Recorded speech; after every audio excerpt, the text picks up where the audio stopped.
கர்த்தருடைய பிள்ளைகள் யாவருக்கும் ஆண்டவராகிய இயேசு கிறிஸ்துவின் நாமத்திலே இந்த நாளிலே என்னுடைய வாழ்த்துதலை, ஆசீர்வாதத்தை உங்களுக்கு நேராய் கொண்டு வருகிறேன். கர்த்தர் உங்களை இம்மட்டுமாக நடத்தினார், குறைவில்லாமல் நடத்தினார்.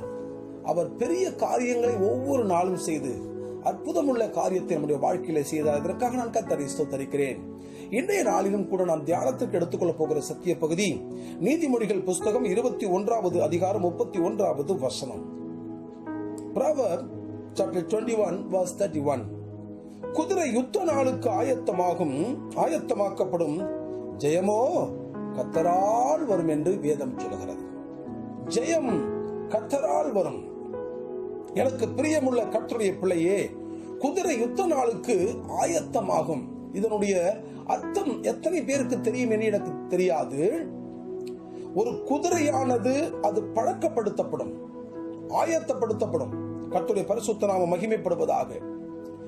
யுத்தத்திலே ஒரு குதிரை நிற்க வேண்டுமானால் அந்த யுத்த களத்திலே அது தைரியமா நிற்கக்கூடிய அளவிற்கு அது பக்குவப்படுத்தப்படும். யுத்தத்திலே கேட்கக்கூடிய அலறல் சத்தம், அங்கே உண்டாக்கக்கூடிய யுத்தத்தினுடைய சத்தம், பிளிரல் சத்தம், ஆயுதங்களுடைய சத்தம், மரண ஓலத்தினுடைய சத்தம், இது எல்லாம் அது கேட்கணும். ரத்தம் ஆராய் ஓடுகிறதை அது பார்க்கணும். பிணங்கள் விழுந்து கிடக்கிறதை அது பார்க்கணும். இப்படிப்பட்ட எல்லாவற்றையும் அது அனுபவித்து பழக்கப்பட்டால் மாத்திரம்தான் அது யுத்தத்திலே நிலை நிற்க முடியும்.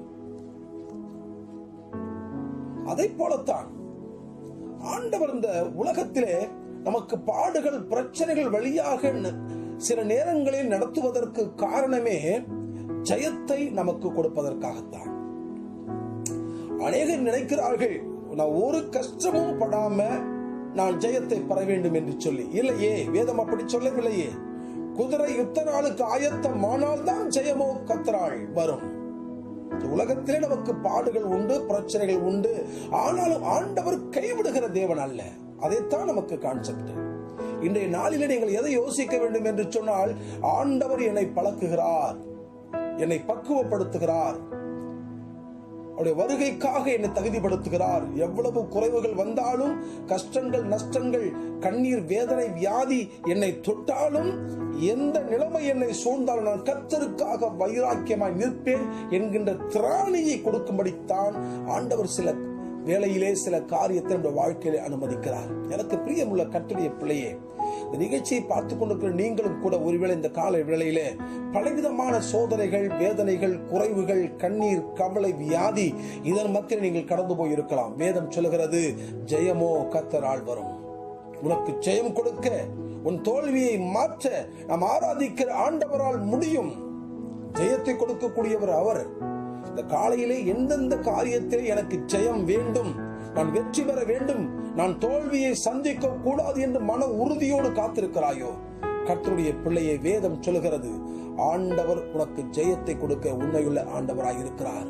வாக்கு தத்தம் செய்தவர் வாக்கு மாறவே மாட்டார். அவர் சொல்லியும் செய்யாதிருப்பாரோ? நிச்சயமாக நம்முடைய வாழ்க்கையிலே ஆண்டவர் சொன்ன காரியத்தை நமக்கு செய்து முடிப்பார்.